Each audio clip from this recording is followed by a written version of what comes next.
CPM-ന്റെ ഉറച്ച കോട്ടയായ തിരുവനന്തപുരം കോർപ്പറേഷനിൽ ആര് ഭരണം നേടും എന്നുള്ളത് വരെ സംശയത്തിൽ എത്തി നിൽക്കുകയാണ്. കാരണം തിരുവനന്തപുരം കോർപ്പറേഷനിൽ നടന്നത് കോൺഗ്രസിന്റെ ചരിത്രത്തിൽ കണ്ട ഏറ്റവും കണ്ണഞ്ചിപ്പിക്കുന്ന നീക്കം എന്ന് തന്നെ അതിനെ പറയാം. ഇത്രയും കാലം തദ്ദേശ തെരഞ്ഞെടുപ്പ് വരുമ്പോൾ ഒരു ചടങ്ങ് എന്നതുപോലെ സ്ഥാനാർത്ഥികളെ എവിടെ നിന്നൊക്കെ പ്രഖ്യാപിക്കുകയും അവർക്ക് തന്നെ വിമതന്മാരായി മറ്റു നേതാക്കന്മാർ വരികയും ഒക്കെ ചെയ്യുന്ന ഇടത്താണ് AICC-യുടെ നിർദ്ദേശപ്രകാരം തിരുവനന്തപുരത്ത് ഏറ്റവും അധികം സ്വാധീനവും ജനസമ്മിതിയുമുള്ള കെ മുരളീധരന്റെ നേതൃത്വത്തിൽ സ്ഥാനാർത്ഥി പ്രഖ്യാപനമാണ് നടത്തിയത്.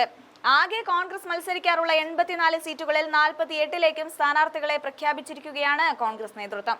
അതുമാത്രമല്ല, തിരുവനന്തപുരം നഗരം എക്കാലത്തും നെഞ്ചോട് ചേർത്ത് വെച്ച നേതാവ് G. കാർത്തികേയന്റെ മകൻ ശബരിനാഥനാണ് മേയർ സ്ഥാനാർത്ഥി.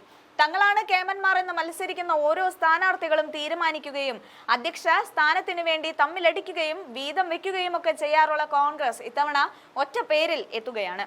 അതോടെ ചിത്രം മാറി. CPM കട്ടുമുടിച്ച ഒരു കോർപ്പറേഷനൊപ്പം തന്നെ അഹങ്കാരത്തിന്റെ ആൾരൂപമായ ആര്യ എന്ന മേയർ, അതിനെല്ലാം അപ്പുറത്ത് പിണറായി വിജയൻ എന്ന ലോകം കണ്ട ഏറ്റവും കഴിവുകെട്ട മുഖ്യമന്ത്രിക്കെതിരെയുള്ള ഭരണവിരുദ്ധ വികാരം. ഇതെല്ലാം കൂടിയാകുമ്പോൾ കോൺഗ്രസിന് വോട്ട് ചെയ്യണമെന്ന തീരുമാനത്തിലേക്ക് തലസ്ഥാന നഗരം എത്തിച്ചേരുന്നതാണ് കാണുന്നത്.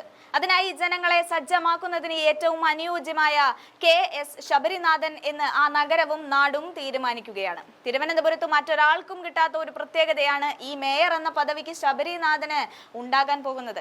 കോൺഗ്രസ് നേതൃത്വം അടുത്ത കാലത്ത് ഏറ്റെടുത്ത ഏറ്റവും ശക്തമായ തീരുമാനമാണ് അത് എന്നതിൽ യാതൊരു തർക്കവുമില്ല. തിരുവനന്തപുരത്തെ കോൺഗ്രസ് രാഷ്ട്രീയത്തിൽ വളരെ വ്യക്തമായ ഒരു കാര്യമുണ്ട്.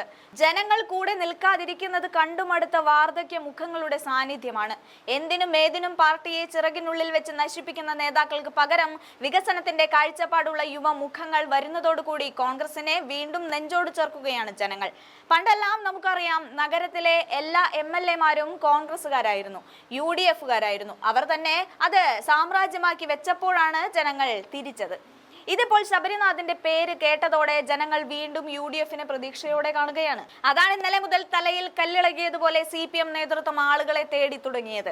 ആര്യ രാജേന്ദ്രൻ കുളമാക്കി വെച്ച മേയർ എന്ന പദവി ആർക്ക് നൽകി വിജയിപ്പിക്കും എന്നുള്ള തീവ്രമായ അന്വേഷണത്തിലാണ് CPM. ഇങ്ങനെ ഒരു ഇരുട്ടടി ഉണ്ടാകുമെന്ന് ഒരിക്കലും CPM പ്രതീക്ഷിച്ചിരുന്നില്ല. CPM-ഉം BJP-യും ഇഞ്ചോടിഞ്ച് പോരാടാൻ ഒരുങ്ങിയിരുന്ന തിരുവനന്തപുരത്ത് അതിശക്തമായ ത്രികോണ മത്സരം ഉറപ്പായതോടെ എന്തും സംഭവിക്കാം എന്ന നിലയിലായിരിക്കുന്നു. ശബരിനാഥിന്റെ സാന്നിധ്യം പ്രവചനാതീതമായി എന്ന് തന്നെ പറയാം.